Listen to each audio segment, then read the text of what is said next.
Hello viewers, welcome back again. This is God from Ombi Academy. So if you are new to the channel, make sure that you firstly subscribe.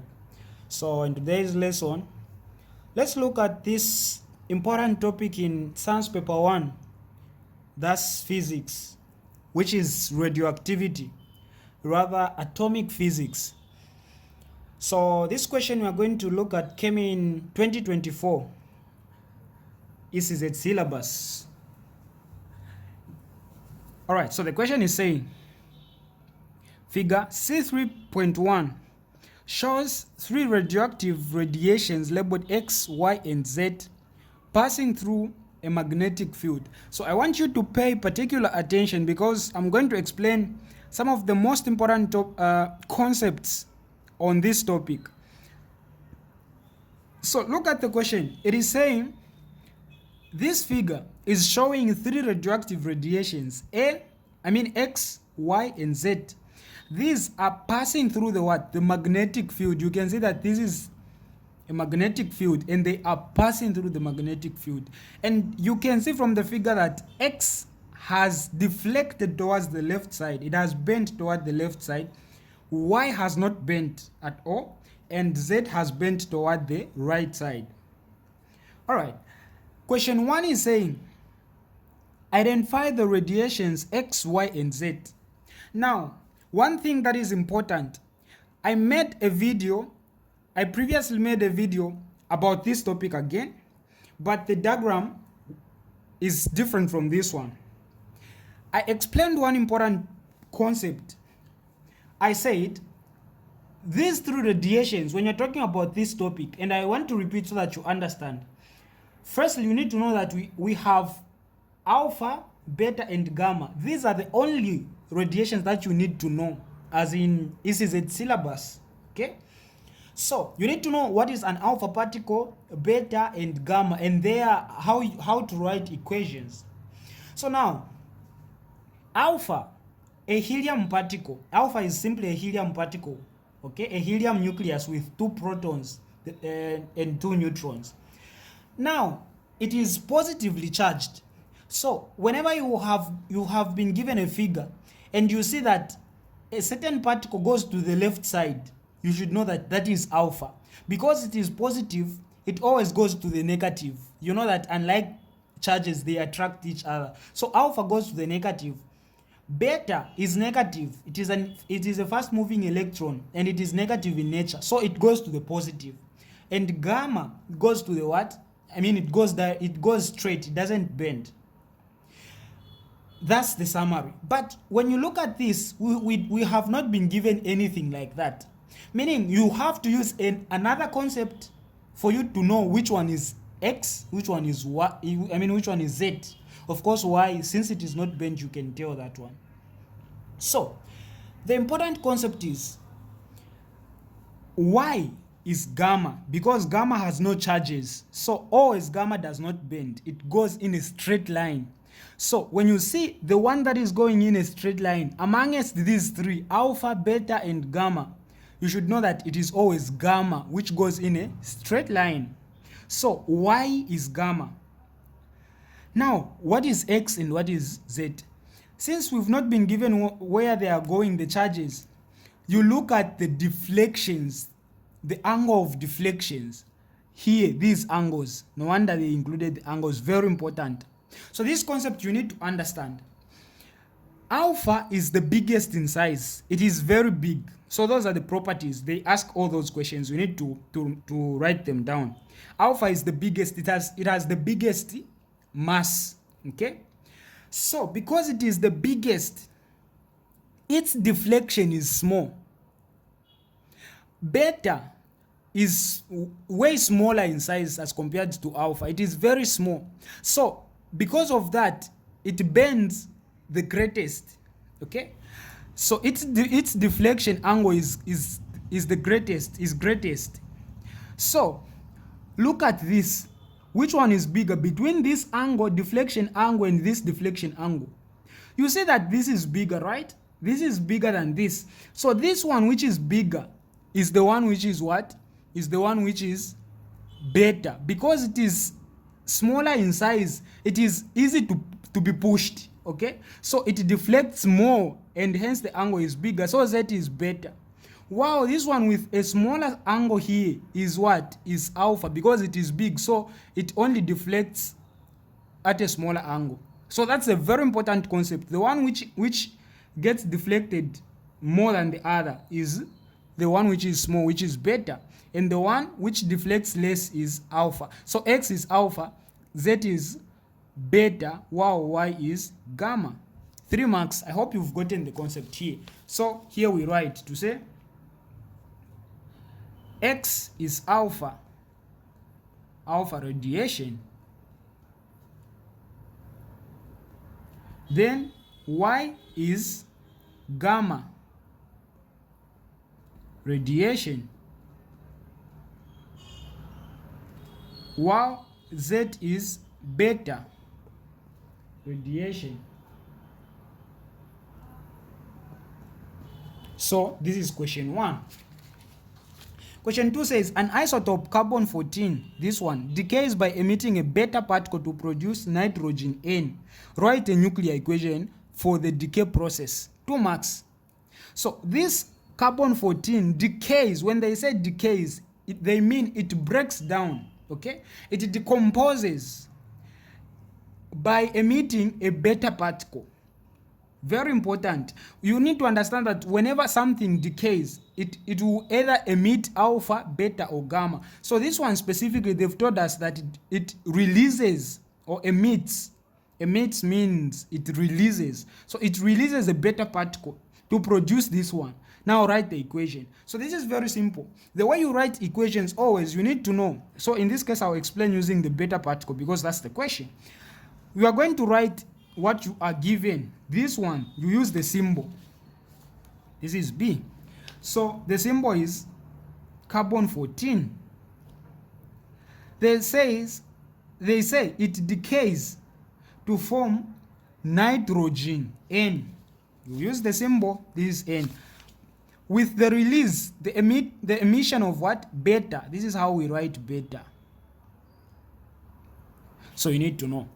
Now, how are you going to balance it up? You need to know that for beta, always, this daughter nucleus, the mass number remains the same. You get the parent one, the original one was 14 here. It is actually 14 here. So even here, you have 14.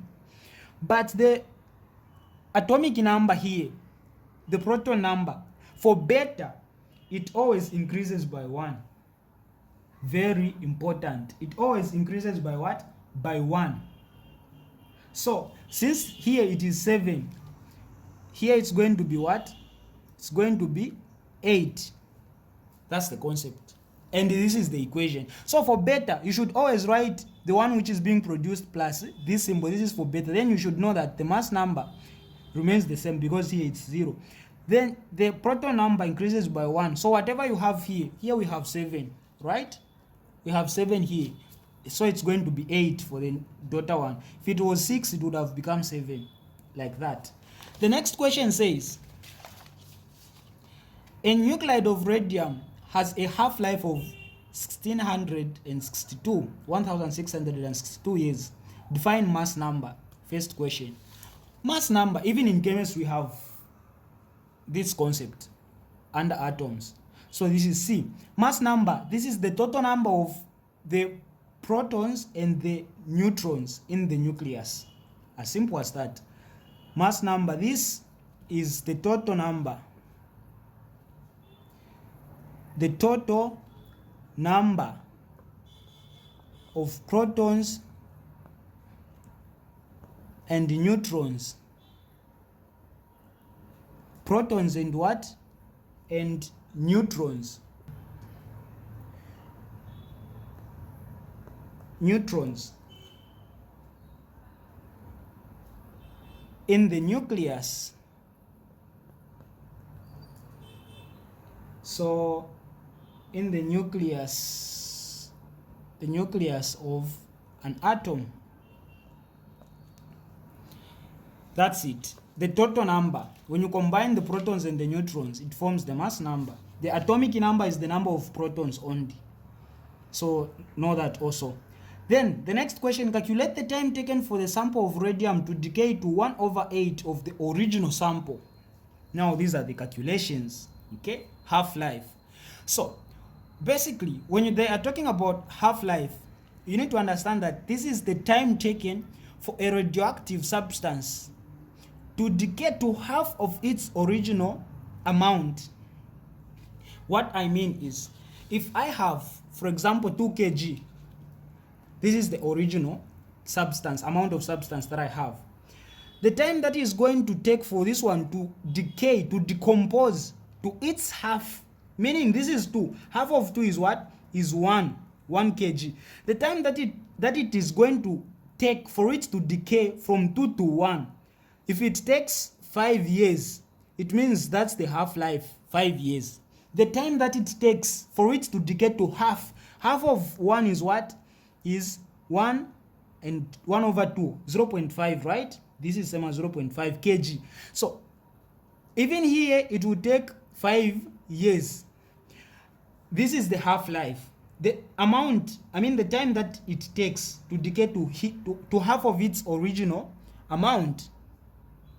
So they've given us that this radium has the half-life of 1662, meaning whenever it decays to half, there is this period of time. Okay. Now they're asking, calculate the time for the sample of radium to decay to 1/8. So this is simple. Calculate the what? The time. The formula is this. When they ask you to calculate the time, this was C1, C2. Time is equal to number of half-lives, which is n, multiplied by half-life. So these are two different things. Number of half-lives and half-life, they are different. So time taken, the time that it's going to take, is equal to number of half-lives multiplied by half-life.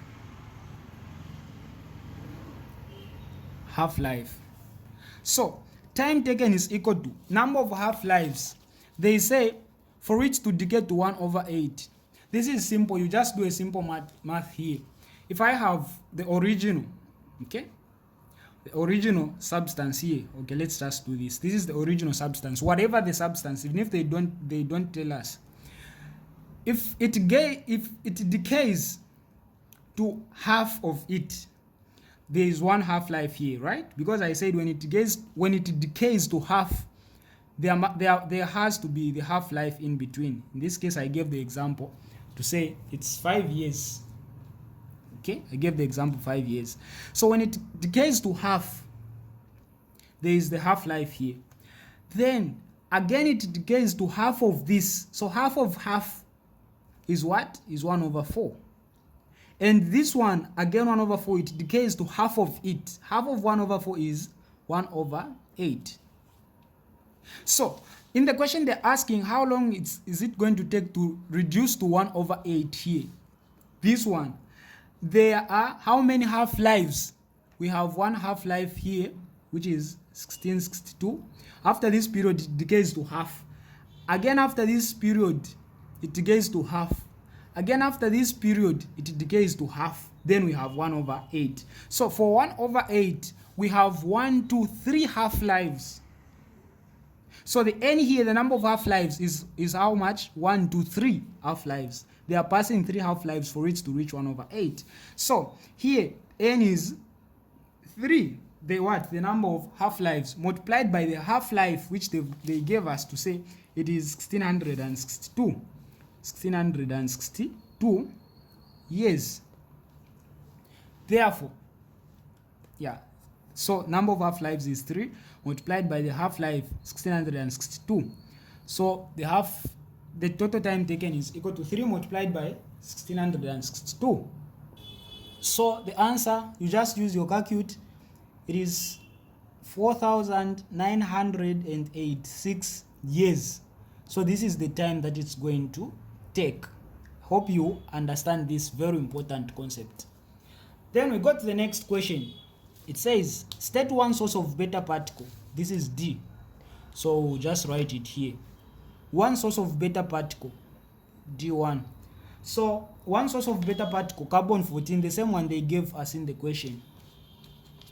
This one, it is a source of beta particle. So carbon 14. Apart from carbon 14, if you want to give them another one, it is strontium 90. So strontium 90. If you just want to give, suppose they asked you to give 2. Then state one use of beta particles. The last question. One use of what? Beta particles. So they are used to detect thickness control. So I mean, not to detect, but to measure thickness. Okay, so to measure actually, to measure and control.